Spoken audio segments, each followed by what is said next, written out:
One area which has a consistently low poll during elections is here in the East End of London, and it's quite likely that in some constituencies in this area the percentage of non-voters will be as high as 70%. With most it's probably apathy, but if there are any who are not voting out of principle, then they could very well be interested in the latest campaign which is being run by a group of political activists who go under the name of EXPOSA. The politicians are afraid of you, of me, of the ordinary people. They're afraid of us. And why are they afraid of us? EXPOSA stands for Extra Parliamentary Opposition Socialist Alternative, and it's designed simply to persuade people not to vote, because, they say, none of the parties offers a suitable form of government. As well as not voting, they hope to organise a festival march to the City of London to demonstrate against the bankers and financiers, who, they say, are the real people who control us. The proponents consist of those young people whose main contribution to society is to occupy buildings that don't belong to them in order to provide temporary homes for evicted families. But unlike other squatters' groups, this one has strong political extremists in it. They've been occupying Arbour Square flats in Stepney since last autumn, and it's from here that their campaign's being conducted. The only time in this country and other countries when people count and when people are noticed is at election time, when the politicians then noticed 95% of the population that they've ignored for the last 5 years. We say people matter every day, but democracy is happening every day when workers attempt to gain control over the shop floor, when squatters try to gain control, when students take over a university, they try to make it more democratic. The people can only represent themselves like these people in Arbour Square here by taking direct action, are representing themselves. They're homeless people. They have only one solution. The council doesn't care for them, the government doesn't care for them.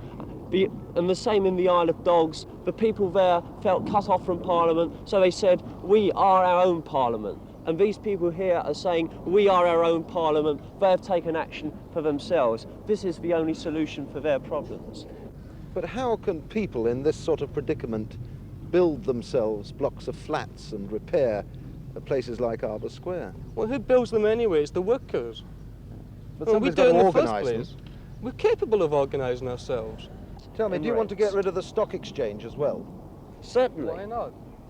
Well, what would you put in its place?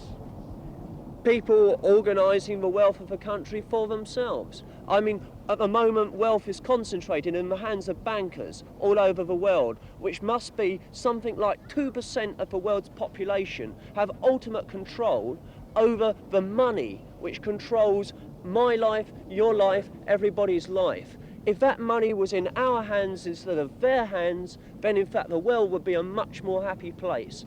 And perhaps even one day we might be able to abolish money. Oh yeah, the politicians are lining their pockets. They're doing well, they're getting rich, but are we getting richer? Are the tenants of London getting richer? No.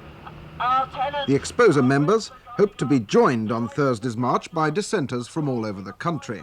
In the meantime, they've the unrewarding job of trying to convert the puzzled residents of London's East End. They reckon we don't want a government. How can a country exist without a government?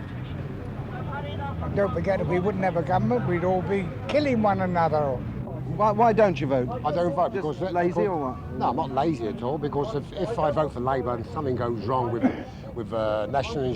with insurance or anything like that, and food prices and all that, you get the blame for it. You say, why did you vote for them? So I don't vote at all.